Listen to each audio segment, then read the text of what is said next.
Dans les milieux populaires, la beauté est le premier capital accessible dès lors qu'on n'a ni l'argent ni la culture. Donc elles savent que grâce à leur physique relativement privilégié, elles vont pouvoir intéresser des hommes qui eux-mêmes s'intéressent plutôt au physique des femmes qu'à d'autres qualités.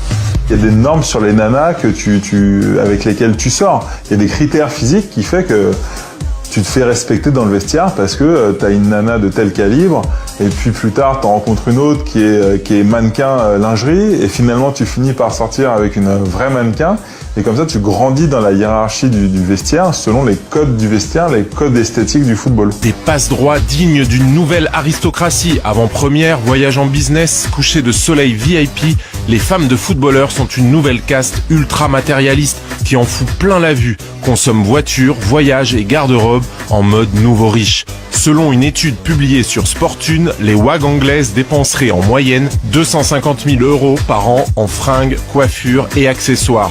Des attitudes et dépenses démesurées pour le commun des mortels. Beaucoup de footballeurs viennent des classes populaires, et les filles aussi. D'un coup, leur copain devient un grand footballeur, et ils ont des millions. Ils ont tout cet argent qu'ils n'auraient jamais eu sans cela. Ça devient le rêve de la classe populaire, en quelque sorte. C'est une nouvelle forme d'élite, et qui peut faire rêver les gens, de même que, il y a quelques siècles, on rêvait de devenir prince ou princesse.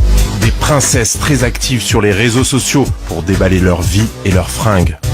Voilà mon compte Instagram. Donc là, c'est quoi? C'est bleu?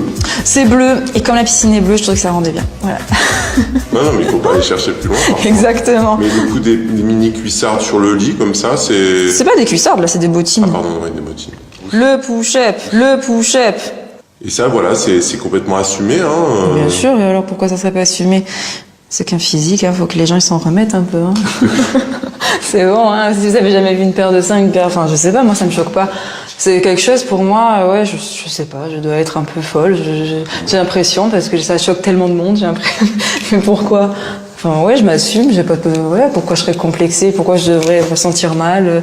Non, il y a pas de problème. On a toujours eu ces fantasmes hein, d'ascension sociale fulgurante qui, dans l'histoire, ont trouvé des réalisations, en effet, effectives, mais absolument exceptionnelles. Et ce sont ces exceptions qui nourrissent l'imaginaire collectif et qui peuvent faire croire à des gens que c'est pas si compliqué que ça de passer de l'état de bergère à l'état de princesse. Si, c'est extrêmement compliqué et c'est absolument rarissime. De même que dans la vie d'aujourd'hui, il est absolument exceptionnel que l'on passe d'une naissance dans une banlieue défavorisée et d'une famille d'immigrés au sommet de la hiérarchie de la visibilité.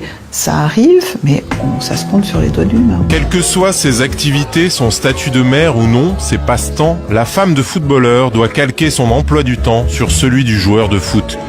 Basé sur un schéma patriarcal classique, décuplé par les exigences du haut niveau, toute la vie du foyer tourne autour de l'homme soleil. Réglé comme du papier à musique, le quotidien du footballeur donne le tempo. Faut pas idéaliser le quotidien des femmes de genre. Le mari est souvent pas là, le mari est souvent exigeant, le mari veut qu'on lui fasse tout parce que lui il est fatigué par les entraînements. C'est loin d'être un conte de fées. C'est très dur d'être marié à un footballeur. Je pense que c'est beaucoup de désillusions. Voilà une des difficultés de la vie de WAG, calquer son rythme de vie sur celui de monsieur.